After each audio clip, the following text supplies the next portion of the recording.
eu vou tratar de uma parte técnica. E a impressão que se dá é que o profissional que está atrás de uma bancada, mais técnico, olhando só a droga ali in natura, ou às vezes só o frasco de sangue ou de vísceras para ser examinado, dá a impressão que ele é uma pessoa fria, que não tem conhecimento do que acontece para lá da sua bancada. Mas tenham a certeza de que o profissional tem sim. Ele também tem na vida problemas e muitos ligados a essa área. Essa primeira foto que vocês estão vendo tem a ver também com uma das minhas atribuições como professor. Eu sou professor de explosivos, análise de explosivos. E nós estamos tratando exatamente disso, de uma explosão no cérebro que o viciado, aquele que vai de encontro à droga, acaba tendo. Tá? E com algumas coisas lá para frente, nós vamos mostrar como é que essa explosão se dá.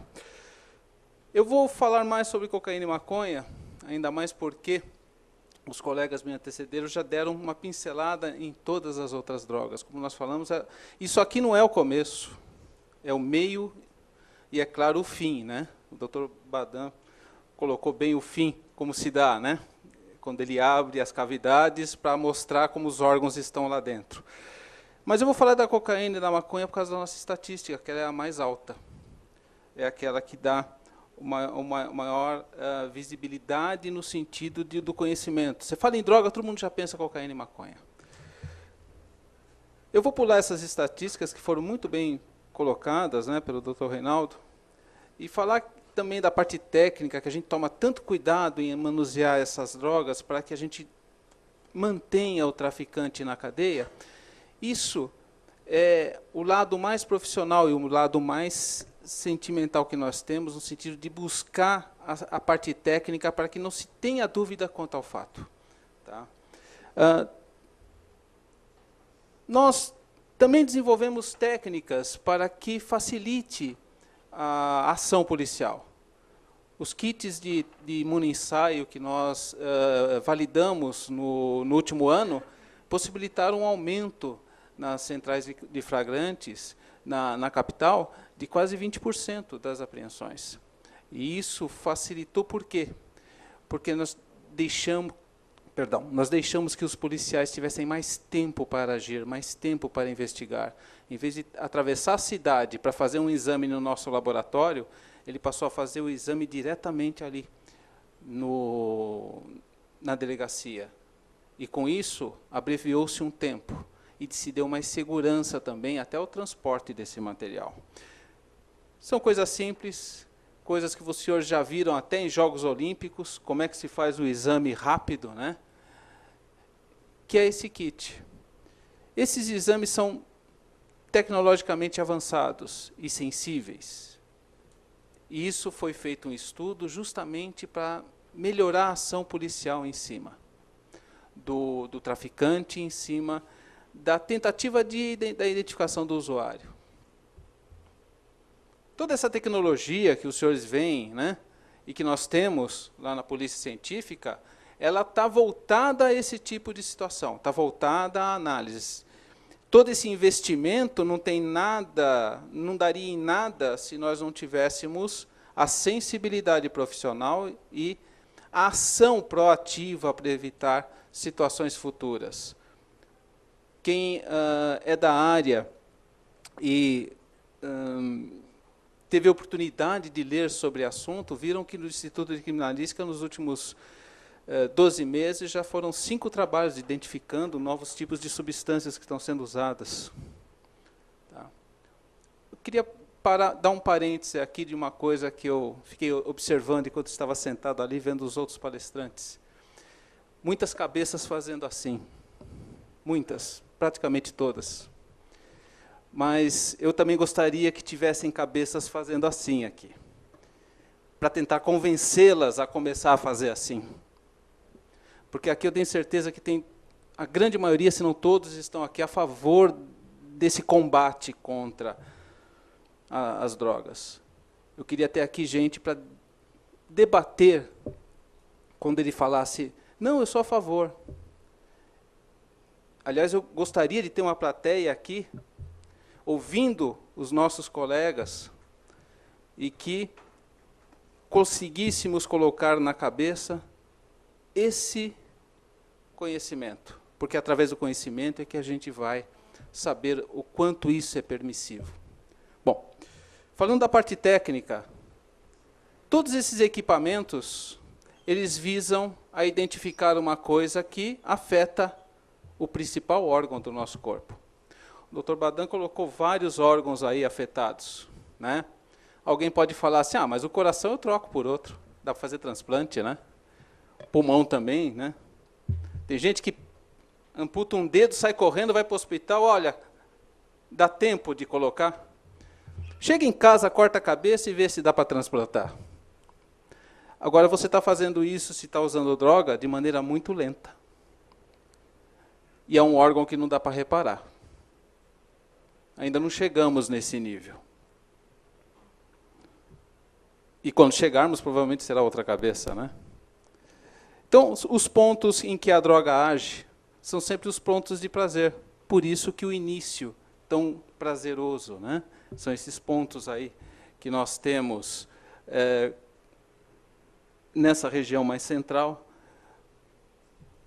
A ação de todas essas drogas que foram faladas hoje. Desde o cigarro, o tabaco, né? O álcool, e as drogas ditas ilícitas. Eu não vou entrar em detalhes, que o Dr. Essa já foi bem específico em relação à influência ambiental, à influência da própria droga, a afinidade do indivíduo em relação a isso, porque daí eu também vou acabar atrasando o almoço. Então, vamos um pouquinho mais rápido, né? E falar sobre o que a gente examina lá no Instituto. São os depressores, os estimulantes e os perturbadores do sistema nervoso central, os alucinógenos e as drogas de ações mistas. E também as medicações, que acabam sendo usadas de forma abusiva, né? Ou até falsificadas. Todo esse material aqui é analisado porque ele causa dependência. Ele causa uma ação em que a pessoa vai ficar refém daquilo. E de quem as vende também. Então, olha, novamente o álcool nós temos aí, né? Como os depressores, álcool, hipnóticos, ansiolíticos, opiáceos, narcóticos, inalantes ou solventes. Todos esses aí são depressores. Os estimulantes, anorexígenos, a cocaína, o tabagismo. Olha o tabagismo aqui de novo, né? Porque tudo isso vai acabar atingindo um nível que, mesmo em pequeníssimas doses, em microgramas, em nanogramas, eles influenciam o nosso sistema nervoso. E são detectáveis pelas técnicas atuais. A pessoa que acha que, passado um tempo, não vai ser detectado o uso que ela teve, vai. Vocês já viram várias técnicas ditas pela televisão. Nós temos situações que na urina, até em dias, você consegue ainda detectar material. Então, dos estimulantes, vamos começar a falar mais sobre este aqui, a cocaína. Olha, uma visão até bonita da flor, da maneira como ela é tratada, mas a maneira como ela é, que ela arrebenta o ser humano, é muito forte. Então, a cocaína no século XX, ela tem entrado na vida de uma forma altamente impactante. Os números que o Dr. Reinaldo colocou são números assustadores, se você for pensar em termos proporcionais da população brasileira. Somos quase 200 milhões de habitantes. Quando se fala em 50%, é uma coisa astronômica. E olha que, como físico, falar em coisas astronômicas, para mim, seria normal, não deveria assustar. Mas, nesse fato, nesse tipo de situação, assusta e muito. Então, um tijolinho desse pode acabar com a vida de 1000 pessoas. Esse aparato todo que nós, como peritos, encontramos em local, que os investigadores, a Polícia Civil, quando se depara com o local, encontra, são instrumentos que separadamente você não nota tanto a sua maleficência, mas o conjunto aqui demonstra o quanto ele é, vamos dizer assim, furtivo, né, no seu aspecto. Se pensarmos numa linha do tempo em termos da cocaína, você vai pensar que, lá no começo, era ingestão oral. Depois veio a ingestão venosa, a nasal, e agora você tem o misto. Nada disso terminou, ele só se aprimora. E essa mistura que foi falado, né, da mescla, ela só vem a fazer o quê? Com que o indivíduo migre de droga. Mas também não precisaria dessa mistura para migrar, não. Com o tempo, você começa a ganhar uma tolerância pela maconha, por exemplo. Aquele fator inicial que ela dava começa a não dar mais. Começa a dar outros até. Então você pensa em migrar, pensa em ir para uma outra que volte a dar aquela sensação. Porque serão outros receptores que irão ser afetados, né? Então vamos lá. Historicamente, né, a palavra coca vem da cultura Aymara. É um povo que viveu nos Andes, que vive ainda nos Andes, né, no Peru, na Bolívia, Colômbia, Equador. E é de lá que vem essa palavra, de lá que vem a palavra coca, da planta que eles plantam, e que cresce facilmente, né? Em 18 meses, ela já está apta a dar o material que nós aqui estamos comentando. E tem uma produção de 10 a 30 anos. Imagina que produto te dá condições de devolver o seu investimento durante 30 anos, sem você se preocupar com mais nada. Olha uma das razões econômicas pelo que nós estamos tentando lutar aqui. Tá? A colheita pode ser feita de 3 a 4 vezes ao ano. É só olhar as outras. Os alimentos a gente às vezes não consegue 4 colheitas num ano. E olha só, o teor de cocaína é só 0,5 a 1,2% do que ela tem como massa. Para vocês verem o grau de ação dessa droga. Bom, aqui a planta. Isso eu queria comentar com os senhores. Quando a gente fala em explodir um cérebro, você, por exemplo, tomaria querosene? Cheiraria ácido sulfúrico? Ou carbonato de sódio, por exemplo, né? Você pode cheirar e deixar o seu pulmão um pouquinho, vamos dizer, cimentado, não é? Então, olha só, gente, como é que começa a produção da cocaína? Você pega óxido de cálcio, querosene, ácido sulfúrico, carbonato de sódio, mistura tudo isso na planta, tá? Depois de tratá-la, pisar em cima, tudo, você cria uma pasta. Essa pasta, para virar cocaína base, você junta mais ácido sulfúrico, permanganato de potássio e hidróxido de amônio. Olha que substâncias que são colocadas ali, tá? E que vai estar entrando no organismo. Vai ter uma reação com outras substâncias? Sim. Mas olha o que você está fazendo com o seu cérebro. Depois você põe alguma coisinha diferencial, por exemplo, o thinner, né? Para dissolver tinta. Ácido sulfúrico de novo, e o ácido clorídrico também bem forte, né? E o carbonato de sódio para você formar a merla. Eu falei merla, tá? Mas também pode ser isso que você está pensando, porque afinal de contas não deixa de ser. E o crack? Você põe mais ácido sulfúrico, ácido clorídrico, carbonato de sódio, aquece e resfria rapidamente para que se forme ali aqueles cristais e, novamente, ácidos. Todos esses elementos que estão aí, eles estão entrando no seu organismo, mesmo que seja por pequenas porções. Estão fritando você. Se você pegar ácido clorídrico e ácido sulfúrico, você consegue fazer explosivos. como vocês podem ver, existe uma correlação em explodir seu cérebro. Tá? Então, toda essa sequência pode ser feita, pode ser analisada nesse sentido também, nesse contexto. Você está se corroendo por dentro, fisicamente, além de psicologicamente. Aqui são as formas, né, da cocaína, o freebase que nós comentamos agora há pouco, tá? Só para vocês verem essas fotografias normais, olha só como é fácil plantar. E olha como a plantação ela rende. Olha como é estreita uma coluna de plantio em relação à outra. E rapidamente você consegue colher também. A folha se solta muito fácil. É só você puxar com a mão e ela sai. Então, por isso que é fácil esse tipo de situação. É só depois você cortar, jogar um pouco de cal por cima, né? Pega o cal e põe na mão e fica com ele um tempo. Você vê, vai rachar, vai queimar. Imagina você colocar isso para dentro.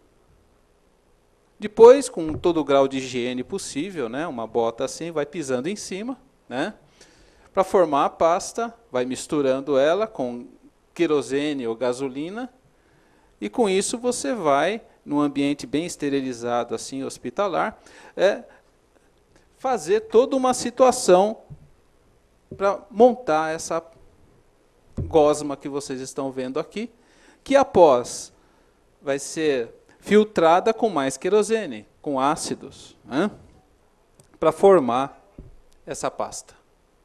Essa pasta que vai dar origem ao crack, à cocaína, à merla. Tá? E com isso, um pouco de aquecimento, você começa a separar uma coisa de outra. E vai para o consumo. Esse consumo, preparado aqui, como vocês podem ver com um pouquinho de gasolina, tá? Olha como é que a pessoa já fica só do trato com o material. Todo esse material aqui, ele acaba indo para o mercado, não dessa forma pura como está aqui. Aliás, se fosse pura, a gente teria um monte de overdose, né? Mas ela vai misturada com um monte de coisa. Aonde que uma porção dessa aqui, aquele faturamento que o Dr. Reinaldo falou, é da mistura que é feito com outras substâncias. Com qualquer coisa, até cimento, se for o caso. Coloca-se aquilo que dê uma produção maior a esse nível. Tá? Depois de prensado, ele é distribuído para consumo. Muito bem. Todo esse material, e aqui nós temos o tipo de objetos que são usados para fumar, ou mesmo para injetar, tá? Você tem uma forma tão variada de apresentar o produto que você entra numa concorrência com qualquer outro nível. Como é que a Nike apresenta seus produtos? De uma única forma. O esporte, com aquele único símbolo. Algumas variações, né, de vestimentas, mas aqui você pode mostrar de diversas formas. Hoje em dia você tem até coloridos, cocaína colorida. E é de fácil manuseio. A distribuição, né, da cocaína pelo mundo, ela se assemelha muito, gravem isso, à distribuição da maconha. Por quê? Porque uma droga leva a outra. Mais para frente a gente mostra a distribuição. Tá? As formas de administrar a droga, né? Você tem várias formas aqui, e dentre essas formas, tá, você tem uma ação rápida. Vamos dizer, quando você injeta ou fuma, em 2 minutos ela já está em plena atividade no seu organismo. E a duração do efeito vai de 5 a 15 minutos, depende de cada pessoa. A inalação, né, ela atinge seu pico máximo entre 35 a 120 minutos. E mantém o efeito entre 20 a 40 minutos. Olha só a rapidez, ou seja, depois de 40 minutos ele está à procura de uma droga novamente. Você compra um tênis numa loja, veste ele, vai para casa, usa ele, depois de 40 minutos você vai comprar outro? Olha o nível que nós estamos tratando aqui. Né? Olha só, a ingestão oral, por que ela não é tão famosa, vamos dizer assim, entre os usuários? Porque demora de 15 a 20 minutos para começar a entrar no sistema. Depois, até atingir o cérebro, até começar a sua ação, vai demorar muito. Então você tem aí o quê? A tendência a ir para uma cocaína injetada, onde você vai ter contaminações, onde você vai ter transmissão de outras doenças. Por quê? O usuário ele quer uma ação rápida. Então, ele vai para a ação injetada. Essa ação injetada ela é rápida. Daqui a pouco ele vai tentar a ação vaporizada ou inalada. E com isso ele fica mais próximo do traficante. Por quê? Porque ele consegue uma ação rápida para o seu vício. Cheirar é rápido. Daqui, põe na mão, já cheirei. Isso aproxima mais ainda ele do traficante. Aproxima mais ele ainda da convivência de outros, porque a coisa é rápida, se dá de maneira muito forte. Bom, as detecções que a gente tem tecnicamente, todo mundo já ouviu falar, né, que o cabelo deixa uma marca que pode ser identificada até durante uns 10 meses. A técnica ainda é pouco usada aqui no Brasil, pelo menos na parte pericial, mas ela é passível, sim, de ser usada. Tá? Aí que está, a região em que a cocaína atua, e a região onde ela vai dar essa sensação de euforia, essa sensação de estar de bem com a vida. Né? Mas é nessa região que ele vai começar a fritar seu cérebro. Bom, a parte da descrição do que acontece, dos efeitos tóxicos, né, já foi dada pelos nossos colegas, a gente já vai dar uma pulada aqui, para falar não só da merla, mas também da mescla, que são precursores da maconha. A pessoa começa a usar maconha, começa a falar, puxa vida, não está me dando mais aquela sensação que eu queria. Daí, o mais próximo que ele tem para o estilo de vício que ele tem é a merla. A maneira de se fazer, a maneira como se colocar ela no organismo. E a outra forma que ele tem para migrar para outra droga sem que ele a perceba é a mescla, onde vai se colocar mais aquele pó que o Dr. Reinaldo comentou. Daí quem usa maconha, só a maconha, tende a migrar. Quem usa maconha fornecida dessa forma também tende a migrar. Ou seja, não tem como sair. É um caminho quase que sem volta. Principalmente se não for assistido, se a família não estiver junto. Então a maconha, essa planta, que cresce muito facilmente e origina esse bloco, tá? Ela causa essa sensação de bem-estar e relaxamento inicial, aumento da capacidade sensorial, como já foi falado, aumento do apetite e frequência cardíaca. Vocês já estão com aumento de apetite, eu sei disso, mas daqui a pouco eu acabo para a gente ir para o almoço. Mas, com certeza, não é dessa droga que vocês estão com fome. A alteração da capacidade de raciocínio e a habilidade de dirigir. E as alucinações, num outro nível. Então, são efeitos que devem ser muito bem pensados e que são desconhecidos daqueles que defendem o uso. O desenvolvimento moderado de tolerância, com o tempo, faz com que a pessoa migre para outra droga. A possível dependência psicológica, já foi falada, a perda da capacidade de dirigir e concentração. A pessoa fala sobre a correlação de outras drogas, mas essa começa a afetar também a sua capacidade de concentrar e dirigir. O aumento de risco de câncer do pulmonar, 50% mais alcatrão que o cigarro. Bronquite crônica e outras doenças pulmonares. Daí a pessoa fala assim, mas quem fuma, fuma 1 por dia, 2, 5 por dia, né? Bom, A gente vai chegar a falar sobre as proporções em relação ao que a maconha tem em relação até o próprio tabaco. Então, a maconha é representada por essa espécie, né, a Cannabis sativa lineu. E o que ela tem de mais forte na sua composição? O THC. Esse é o princípio ativo. E, gente, como toda produção comercial, ela sofre algum desenvolvimento. Então, se você pegar algumas culturas antigas da folha de coca, da folha de maconha, você vai ver que o teor de THC dela é um pouco mais baixo. Por quê? Começa-se a se pensar também numa produção com um aumento desse teor. O que era antes 3%, 4% de teor, hoje chega a 18%. Por quê? Comercialmente é melhor. É só você ver o desenvolvimento do cigarro, o desenvolvimento do álcool, que antes era em alambiques no fundo de quintais, e hoje em dia grandes indústrias. Né?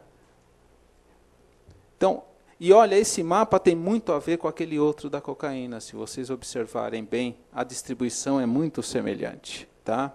Aqui dados da Polícia Federal em relação ao Brasil e do plantio aqui. Porque essa planta, gente, nasce em qualquer lugar. Ela tem uma capacidade de... Tanto é que ela é distribuída no mundo inteiro. Quase não tem clima que ela não consiga frutificar, vamos dizer assim, vai? Entre aspas. Aqui estão outras designações da maconha em outros países, na Jamaica, na Índia, na Europa, nos Estados Unidos, no Marrocos, Angola, África do Sul. São os nomes que essa planta leva. E das 421 substâncias já identificadas da maconha, você só não vai encontrar, eu ia falar isso agora, né, você só não ia encontrar um problema no açúcar, né, mas como o açúcar também já somos dependentes dele, né, então não tem mais substâncias aqui que não possam ser prejudiciais. Aqui nós temos algumas formas pela qual a planta é apresentada, algumas formas como ela é tratada e trabalhada, né? O cigarro, o haxixe, o bang, que nós vimos aqueles nomes, né, lá atrás, tá? O skunk também. Todo esse material aqui, são estatísticas que eu já falei lá atrás sobre a velocidade de absorção, tá?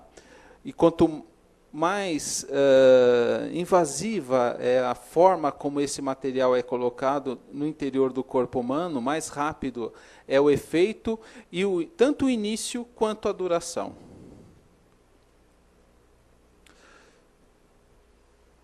E olha aqui, vocês lembram da cocaína, que só mexia na parte central do cérebro? Aí nós temos a maconha.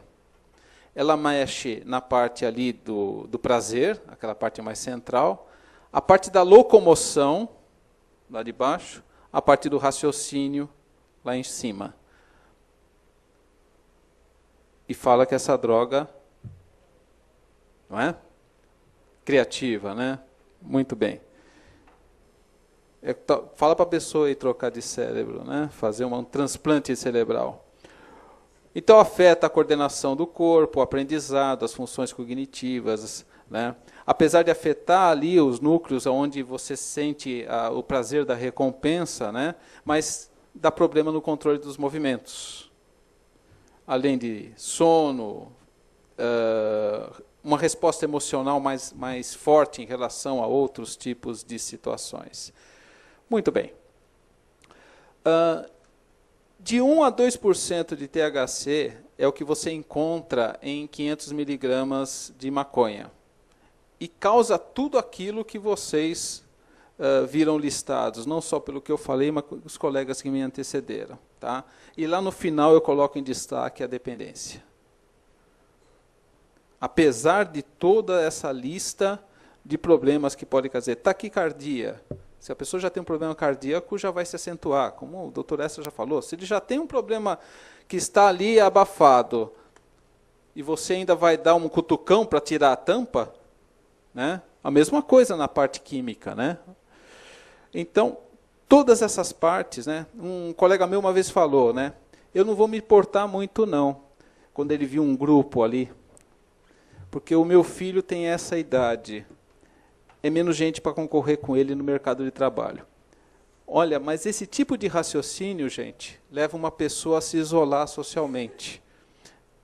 E, às vezes, ele não vai enxergar no filho dele o problema que ele está vendo no filho dos outros. É aquele negócio da família fechar os olhos, né? Então, essa parte aqui já foi falada. Eu vou falar isso aqui, ó. Fumar de 3 a 4 cigarros de maconha por dia, né, é como fumar 20 cigarros o tabaco normal. Ou seja, aqueles problemas pulmonares que o Dr. Badan falou. Não é? O volume da tragada é 2/3 maior do que o volume da tragada de um cigarro normal. Por quê? O prazer é maior, a pessoa busca esse prazer com mais afinco, vamos dizer assim, né? O tempo de retenção da fumaça também é 4 vezes maior, a pessoa segura aquilo o máximo que puder para ter absorção. Lembra que o Dr. Badan falou sobre a fumaça ali, nos alvéolos? Então, o material particulado é 4 vezes maior. Vocês viram daqueles 421 materiais que tem lá? O material particulado ele é muito intenso, muito mais forte, muito mais pesado, ele vai se agregar. E 50% a 70% mais de ação no próprio corpo. Tá? É o maior risco de tosse crônica, bronquite, efizema e câncer pulmonar. Então, 4 cigarros equivalem a um maço por dia. E olha que a pessoa já tem a dificuldade de conseguir isso. Imagina se legalizar. Vai vender um maço inteiro. Não é? Então, a dinâmica do ato de fumar maconha, também em relação ao sistema cardiovascular, com todos aqueles itens, né, ele aumenta em muito mais a frequência cardíaca e, com isso, a tendência a ter um ataque cardíaco. Né? O risco de ataque cardíaco quadruplica durante a primeira hora de consumo de um cigarro. Então, nós temos aí um efeito a longo prazo também, que ele afeta o sistema imunológico. Então, a probabilidade de desenvolver infecções e tumores é grande. Se você já tem uma tendência a ter um câncer de pulmão, você já está fumando numa proporção maior ainda, e o próprio material já lhe dá essa tendência a ter uma probabilidade maior, você junta a fome com a vontade de comer. Falar isso ao meio-dia é complicado, mas é o que se junta, né? Muito bem, gente. O resultado de tudo isso é devastador para o indivíduo, para a família.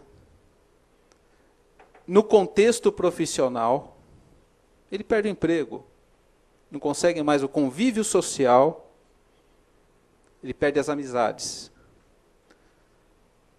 Então, esse resultado é devastador.